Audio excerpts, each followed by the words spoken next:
नमस्कार, आप सभी का स्वागत है मेरे इस YouTube चैनल पे। आज हम पढ़ रहे हैं कक्षा 9 की हिंदी की पाठ्यपुस्तक क्षितिज के काव्य खंड से यमराज की दिशा। इसके रचयिता हैं चंद्रकांत देवताले। इससे पहले कि हम कविता को पढ़ें, उसके भाव को समझें, पहले कवि के जीवन पर प्रकाश डाल लेते हैं। चंद्रकांत देवताले का जन्म सन 1936 में गांव जौलखेड़ा, जिला बैतूल, मध्य प्रदेश में हुआ। उच्च शिक्षा इंदौर से हुई तथा पीएचडी सागर विश्वविद्यालय सागर से। साठोत्तरी हिंदी कविता के प्रमुख हस्ताक्षर देवताले जी उच्च शिक्षा में अध्यापन कार्य से संबद्ध रहे हैं। अध्यापन अर्थात पढ़ाने के कार्य से, अर्थात वे अध्यापक थे। देवताले जी की प्रमुख कृतियां हैं हड्डियों में छिपा ज्वर, दीवारों पर खून से लकड़बग्घा हंस रहा है, भूखंड तप रहा है, पत्थर की बेंच, इतनी पत्थर रोशनी, उजाड़ में संग्रहालय आदि। देवताले जी अनेक पुरस्कारों से सम्मानित हुए।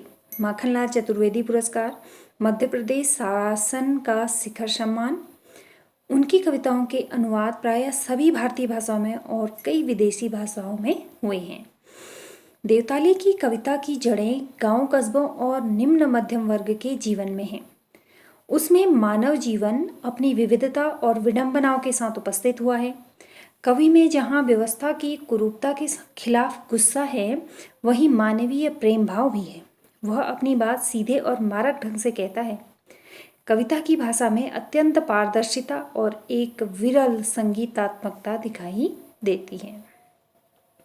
कविता के बारे में पढ़ लेते हैं। संकलित कविता में कवि सभ्यता के विकास की खतरनाक दिशा की ओर इशारा करते हुए कहना चाहते हैं कि जीवन विरोधी ताकतें चारों तरफ फैलती जा रही हैं।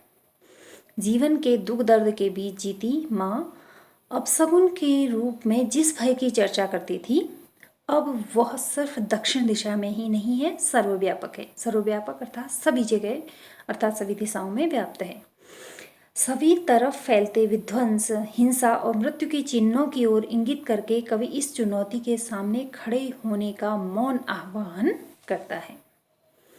तो आइए कविता की पंक्तियों से कवि के भाव को समझते हैं। यमराज की दिशा। माँ की ईश्वर से मुलाकात हुई या नहीं कहना मुश्किल है, पर वह जताती थी जैसे ईश्वर से उसकी बातचीत होती रहती है और उससे प्राप्त सलाहों के अनुसार जिंदगी जीने और दुख बर्दाश्त करने के रास्ते खोज लेती है। तो आइए पहले इसका भाव समझ लेते हैं। इन पंक्तियों में कवि ने अपनी माँ के ऊपर अपने विश्वास और उनकी माँ का जो ईश्वर पर विश्वास था उसका वर्णन किया है। उनके अनुसार उन्हें यह तो पता नहीं है कि माँ ने ईश्वर को देखा है या नहीं देखा है, और यह अनुमान लगाना भी उनके लिए आसान नहीं है। लेकिन उनकी माँ उन्हें यह विश्वास दिलाती थी कि उनके और ईश्वर के बीच बातचीत होती रहती है और ईश्वर ही उन्हें जिंदगी जीने की जरूरी सलाह देते रहते हैं। ईश्वर से प्राप्त सलाहों के अनुसार ही उनकी माँ जिंदगी जीने और दुख बर्दाश्त करने के रास्ते खोज लेती है।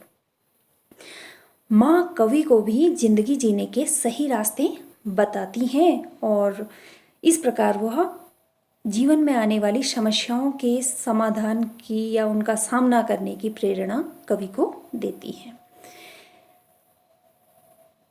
माँ ने एक बार मुझसे कहा था, दक्षिण की तरफ पैर करके मत सोना, वह मृत्यु की दिशा है और यमराज को क्रुद्ध करना बुद्धिमानी की बात नहीं है।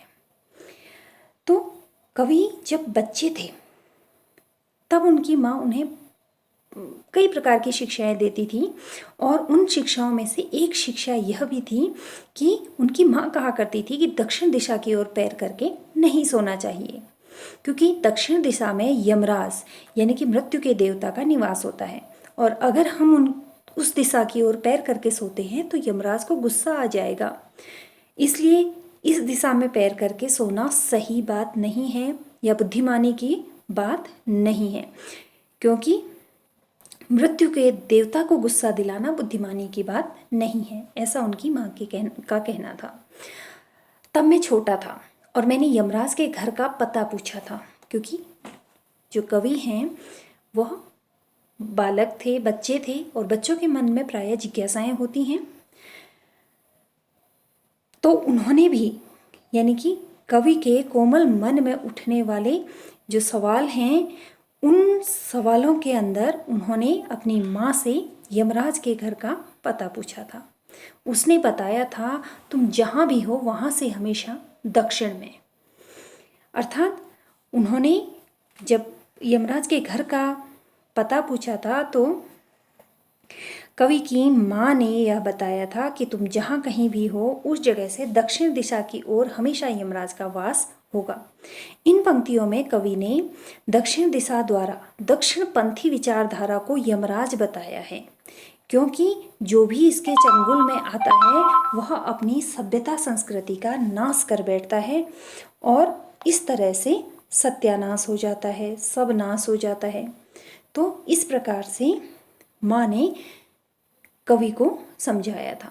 माँ की समझाइश के बाद दक्षिण में पैर करके मैं कभी नहीं सोया, और इससे इतना फ़ायदा ज़रूर हुआ, दक्षिण दिशा पहचानने में मुझे कभी मुश्किल का सामना नहीं करना पड़ा। तो कविता बहुत ही सरल भाषा में यहाँ पे दी गई है। तो कवि कह रहे हैं कि माँ ने उन्हें बार बार समझाया, और माँ के समझाने के बाद लेखक कभी भी दक्षिण दिशा की ओर पैर करके नहीं सोए। इसका सबसे बड़ा प्रभाव यह पड़ा कि लेखक को कभी भी दक्षिण दिशा को पहचानने में परेशानी नहीं हुई। यानी कि जब वे बड़े हो गए थे तब भी लेखक को अपनी माँ की दी हुई सीख समझ में आई, उन्हें दक्षिण दिशा का मतलब समझ में आया, और अपनी माँ की दी हुई सीख पर अमल करते हुए उन्होंने कभी भी दक्षिणपंथी विचारधारा को नहीं अपनाया। इससे उन्हें यह फ़ायदा हुआ कि वह उस विचारधारा से दूर रहकर उन्हें उनकी त्रुटियों का आभास हो गया था। मैं दक्षिण में दूर दूर तक गया और मुझे हमेशा माँ याद आई।